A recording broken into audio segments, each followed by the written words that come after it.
రేపే ఎంతో విశేషమైన పాల్గొన బహుళ అమావాస్య. పాల్గొన బహుళ అమావాస్యని కొత్త అమావాస్య అని పిలుస్తారు. పైగా సూర్యగ్రహణం కూడా. సోమవారం అమావాస్య తిథి కలిసి వస్తే దానిని సోమవతి అమావాస్య అని పిలుస్తారు. ఈ విధంగా సూర్యగ్రహణం, కొత్త అమావాస్య, సోమవతి అమావాస్య కలిసి రావడం చాలా అరుదు. మరి ఇంతటి విశేషమైన రోజు ఈ కూరను మీ ఇంట్లో వండినా లేక తిన్నా జన్మల దరిద్రం పట్టుకుంటుంది, ధన సమస్యలు కలుగుతాయి. మరి ఎంతో విశేషమైన ఈ రోజు ఏ కూరను వండకూడదో అలాగే తినకూడదో ఇప్పుడు ఈ వీడియోలో తెలుసుకుందాం. పరమ పవిత్రమైన శక్తివంతమైన రోజు ఇది. కాబట్టి ఈరోజు మీరు ఈ పరిహారాన్ని తప్పకుండా పాటించాలి. అంటే ఈ వస్తువులను ఇంటికి తెచ్చుకోవాలి. తిథి, వార, నక్షత్రాలు కలిసినప్పుడు మనం కొన్ని వస్తువులు ఇంటికి తెచ్చుకోవడం వల్ల సంపాదన రెట్టింపు అవుతుంది, లక్ష్మీ కటాక్షం కలుగుతుంది, ఐశ్వర్యం కలుగుతుంది. కాబట్టి ఏ వస్తువులు ఇంటికి తెచ్చుకోవాలో ఇప్పుడు తెలుసుకుందాం. సోమవతి అమావాస్య అనేది ఈరోజు అంటే ఏప్రిల్ 8వ తేదీ ఉదయం నుంచి సాయంత్రం వరకు ఉంది. కానీ గ్రహణం అనేది రాత్రి సమయంలోనే ఏర్పడనుంది. రాత్రి సమయంలో ఏర్పడుతుంది కాబట్టి గ్రహణ ప్రభావం అనేది మనకు అంతగా ఉండదు. గ్రహణం మనకు కనిపించదు. గ్రహణం ఎఫెక్ట్ ఎంతో కొంత ఉన్నప్పటికీ గ్రహణం అనేది మనకు కనిపించదు. ఈ గ్రహణం యొక్క విషకిరణాలు మన ఇంటిపై పడకుండా ఉండాలంటే ఈ ఏప్రిల్ 8వ తేదీ ఖచ్చితంగా మీరు వేప మండలను మీ గుమ్మానికి కట్టుకోండి. లేదా మీరు రావి ఆకులను తోరణంలా మీ ఇంటికి కట్టుకోండి. ఈ గ్రహణం రాత్రి 9:12 ప్రారంభమై రాత్రి 2:22 ముగుస్తుంది. రాత్రి సమయంలో ఏర్పడుతుంది. రాత్రి సమయంలో అందరూ నిద్రిస్తారు కనుక గ్రహణ నియమాలు పాటించకపోయినా పర్వాలేదని పండితులు చెబుతున్నారు. కానీ ఈ గ్రహణం అమావాస్య రోజు ఉంది కాబట్టి మనం ఖచ్చితంగా కొన్ని పరిహారాలు పాటించాలి. అలాగే కొన్ని వస్తువులను ఇంటికి తెచ్చుకోవాలి. ఇలా తెచ్చుకున్నట్లయితే లక్ష్మీ కటాక్షం కలుగుతుంది. అమావాస్య తిథి అంటే చాలామంది భయపడతారు.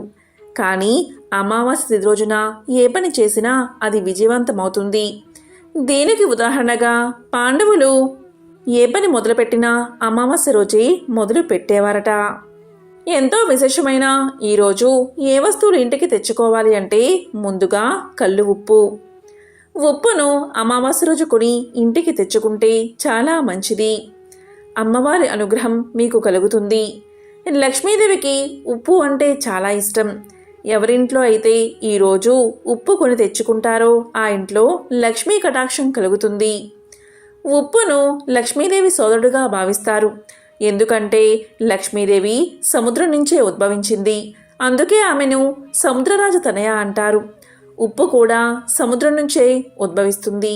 కాబట్టి ఈరోజు ఏదైనా ఒక్క 10 రూపాయలు పెట్టి ఉప్పు ప్యాకెట్ కొని ఇంటికి తెచ్చుకుంటే చాలు. లక్ష్మీ అనుగ్రహం కలుగుతుంది.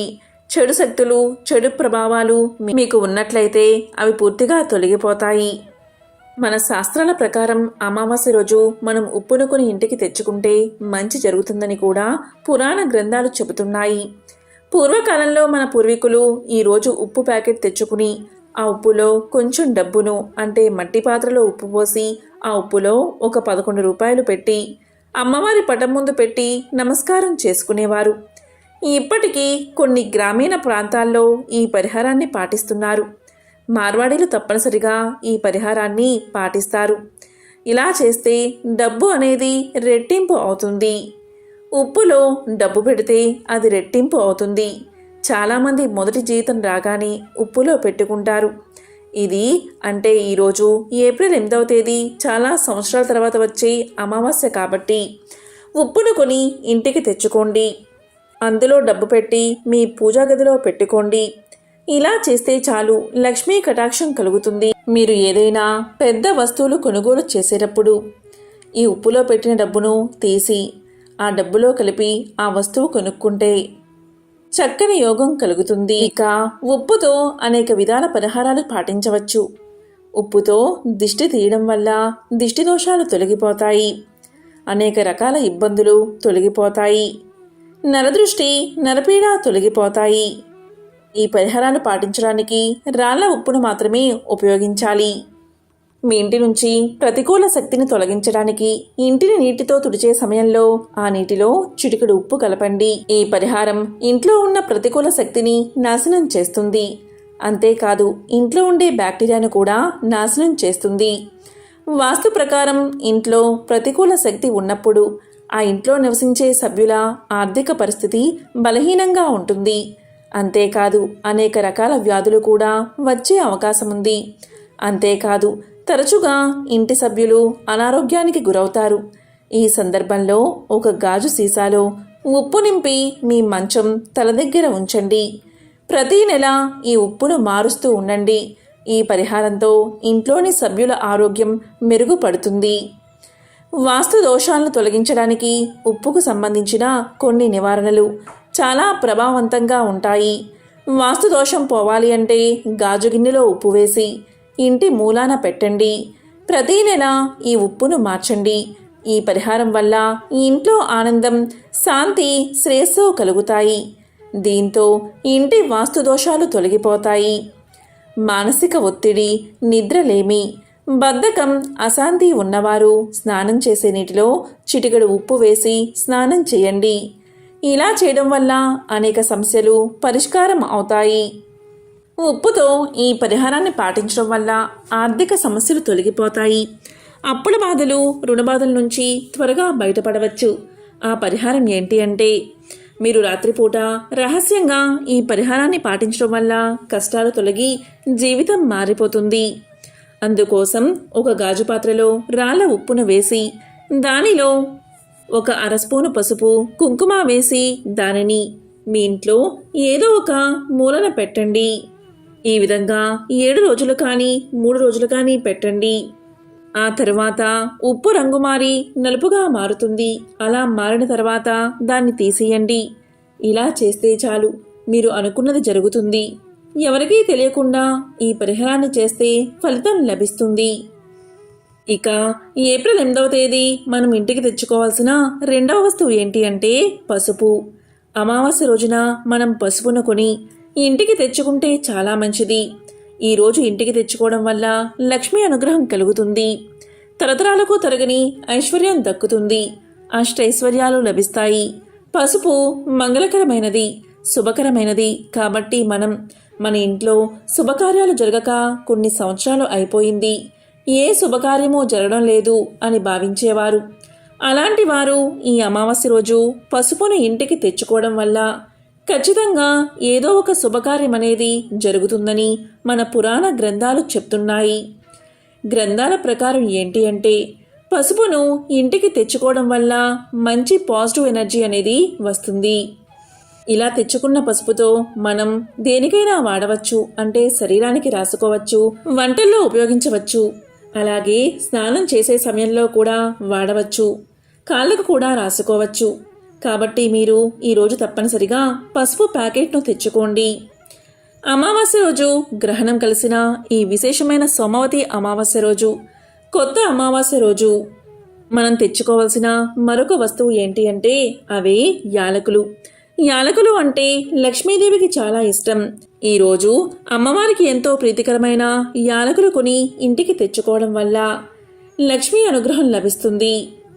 ఈరోజు ఈ విధంగా తెచ్చుకున్న యాలకులను మీరు వంటలో ఉపయోగించవచ్చు. అలాగే అనేక రకాల పరిహారాలను పాటించవచ్చు. ఆకుపచ్చ రంగులో ఉన్న 5 యాలకులు తీసుకుని మీ పర్సులో పెట్టుకోండి. ప్రతి 2-3 రోజులకు ఒకసారి దాన్ని మారుస్తూ ఉండండి. అలాగే ఇంట్లో మీరు డబ్బు భద్రపరిచే అల్మారాలోనూ 5 ఆకుపచ్చ యాలకులు ఉంచండి. వాటిని ప్రతి 2-3 రోజులకు ఒకసారి మార్చండి. ఎట్టి పరిస్థితుల్లోనూ ఎండిపోయిన యాలకులు వాడరాదు. ఆకుపచ్చ యాలకులకు ధనాన్ని ఆకర్షించే, ధనాన్ని నిలిపే గుణముంటుంది. తద్వారా మీ నుంచి లేదా మీ ఇంటి నుంచి ధన ప్రవాహానికి అడ్డుకట్ట పడుతుంది. ధనం మీ చెంతనే నిలిచి ఉంటుంది. మీరు పేదరికంతో బాధపడుతున్నట్లయితే బిచ్చమెత్తుకునే వారికి ఒక నాణెంతో పాటు యాలక్కాయను కూడా దానం చేయండి. ఇలా క్రమం తప్పకుండా కొద్ది రోజుల పాటు చేయడం వల్ల కొద్ది రోజుల్లోనే మీరు పేదరికం నుంచి విముక్తిని పొందుతారు. ఉద్యోగంలో ఎదుగుదల లేనివారు ఉద్యోగ ప్రమోషన్ కోసం ఈ చిట్కా పాటిస్తే ప్రయోజనం పొందవచ్చు. ఒక ఆకుపచ్చని వస్త్రంలో కొన్ని యాలకులు చుట్టి వాటిని మీరు పడుకుని దిండు కింద ఉంచి నిద్రించండి. ఉదయాన్నే ఆ యాలకుల స్థానంలో కొత్త వాటిని చేర్చండి. ఇలా కొద్ది రోజుల పాటు చేయడం వల్ల ఉద్యోగంలో ప్రమోషన్లు పొందే అవకాశం ఉండవచ్చని జ్యోతిష్య శాస్త్రం చెప్తుంది. ఇక ఈరోజు తప్పకుండా తెచ్చుకోవాల్సిన మరొక వస్తువు ఏంటి అంటే అదే బెల్లం. డబ్బు సమస్యతో బాధపడేవారు మనలో చాలామందే ఉంటారు. కొందరికి ఎంత సంపాదించినా ఎంత కష్టపడినా కూడా వారి దగ్గర రూపాయి నిలవదు. అలాంటి వారు వాస్తు ప్రకారం కొన్ని మార్పులు చేసుకోవడం వల్ల సమస్యలు తొలగిపోతాయట. ఈరోజు బెల్లాన్ని మీ ఇంటికి తెచ్చుకోండి. ఆర్థిక పరిస్థితి బలహీనంగా కొనసాగితే చిన్న బెల్లం ముక్క తీసుకుని ఎర్రటి గుడ్డలో నాణెంతో కలిపి కట్టండి. దీన్ని లక్ష్మీదేవి చిత్రపటం ముందు ఉంచండి. ప్రతిరోజు పూజ చేసుకుని 5వ రోజు దానిని మీరు డబ్బులు భద్రపరిచే ప్రదేశంలో ఉంచండి. ఇలా చేస్తే డబ్బు కొరత తీరుతుంది. లక్ష్మీదేవి అనుగ్రహంతో మీకు ఐశ్వర్యం, ధాన్యం, ఆనందం, శ్రేయస్సు కావాలి అంటే మీరు గురువారం రోజు ఆవుకు శనగపిండితో కలిపి బెల్లాన్ని తినిపించండి. దీంతో లక్ష్మీదేవి ప్రసన్నురాలు అవుతుందని, ధన సమస్యలు తొలగిపోతాయని ప్రతీతి. ఈ సోమవతి అమావాస్య పర్వదినం మహాశివరాత్రి కంటే కూడా ఎంతో గొప్పది. అంతేకాదు, కోటి సూర్యగ్రహణాలకు ఉండే శక్తి ఈ రోజుకు ఉంటుందని పురాణాలు తెలియజేస్తున్నాయి. ఈరోజు ఆ శివలింగంలో పరమేశ్వరుణ్ణి ఆరాధించే ముక్కోటి దేవతల శక్తులు, నవగ్రహాల శక్తులు ఈరోజు శివలింగంలో ఉంటాయి. ఇలా సోమవారం అమావాస్య రావడం చాలా అరుదుగా జరుగుతుంది.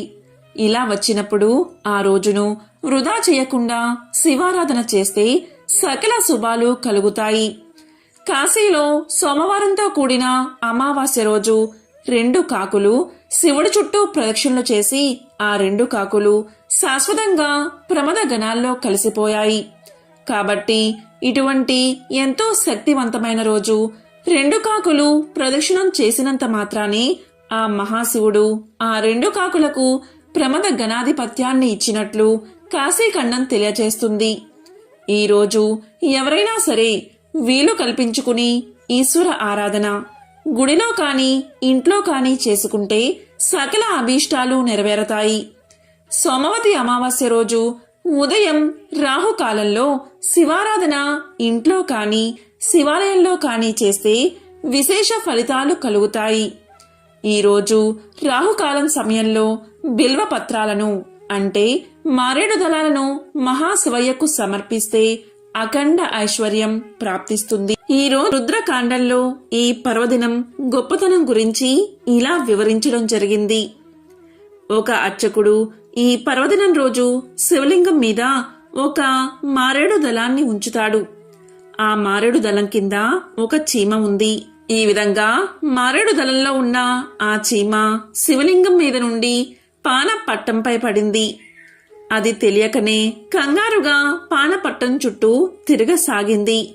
అలా తెలియక సోమవతి అమావాస్య రోజు ఒక్కసారి ప్రదక్షిణం చేసిన పుణ్యానికి ఆ మహాశివుడు ఎంతో సంతోషించి ఆ చీమకు మానవ జన్మను ప్రసాదించి వచ్చే జన్మలో కాశీ మహారాజువు అవుతావని వరాన్ని ప్రసాదించాడు. అలా ఆ చీమ తర్వాత జన్మలో కాశీ పట్టణానికి మహారాజు అయ్యాడు. కాబట్టి సోమవతి అమావాస్య రోజు తెలియక చీమ ఒక్కసారి శివలింగం చుట్టూ తిరిగినంతనే అంతటి పుణ్యాన్ని ఆ మహాశివయ్య ఆ చీమకు ప్రసాదించాడు. అంతటి శక్తి ఈ సోమవతి అమావాస్యకు ఉంది. ఇక ఈరోజు ఎవరైతే దీపస్తంభం పూజ చేస్తారో అలాంటి ఇంట్లో లక్ష్మీదేవి స్థిర నివాసాన్ని ఏర్పాటు చేసుకుంటుంది. ఈరోజు మనం వెలిగించే దీపానికి పూజ చేయడమే దీపస్తంభ పూజ. ఈరోజు ఉదయమే స్నానం చేసి పూజా మందిరంలో వరిపిండితో ముగ్గు వెయ్యాలి. ఆ ముగ్గు మీద కొంచెం పసుపు, కుంకుమ చల్లాలి. దానిపై మీరు వెలిగించే ప్రమిదను ఉంచాలి. ఆ ప్రమిదకు కుంకుమతో గంధంతో బొట్లు పెట్టాలి. ఇక ఆ ప్రమిదిలో నువ్వుల నూనె కాని ఆవు నెయ్యి కాని పోసి 3 వత్తులను విడివిడిగా గాని లేదా 5 వత్తులను విడివిడిగా గాని వేసి దీపాన్ని వెలిగించాలి.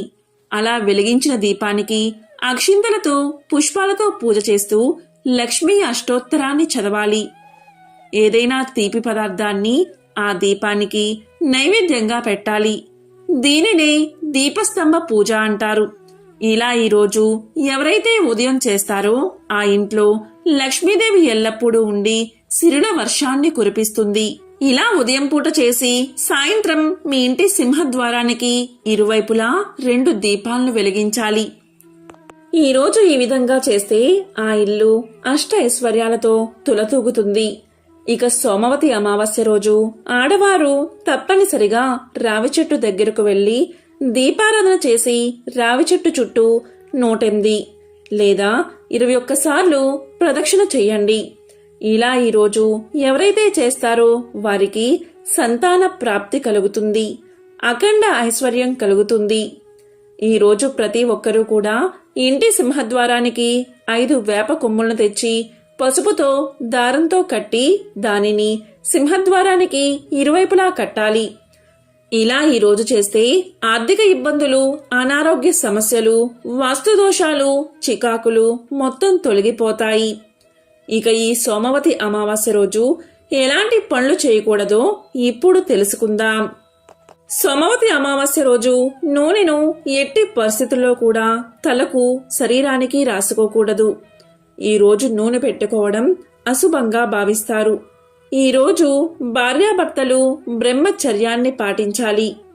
దీన్ని పాటించకపోతే పుట్టబోయే సంతానానికి జీవితాంతం సుఖం ఉండదని గరుడ పురాణం తెలియచేస్తుంది. ఇక ఈరోజు మధ్యాహ్నం మాంసాహారం జోలికి అస్సలు వెళ్ళకూడదు. జగన్మాత శ్రీ ఆది పరాశక్తి అయిన శ్రీ లలితాంబికాదేవి ఈ లోకంలో 4 రూపాల్లో ఉంటుంది. మొదటి రూపం జనక మాతగా, అంటే మనకు జన్మనిచ్చిన తల్లి రూపంలో.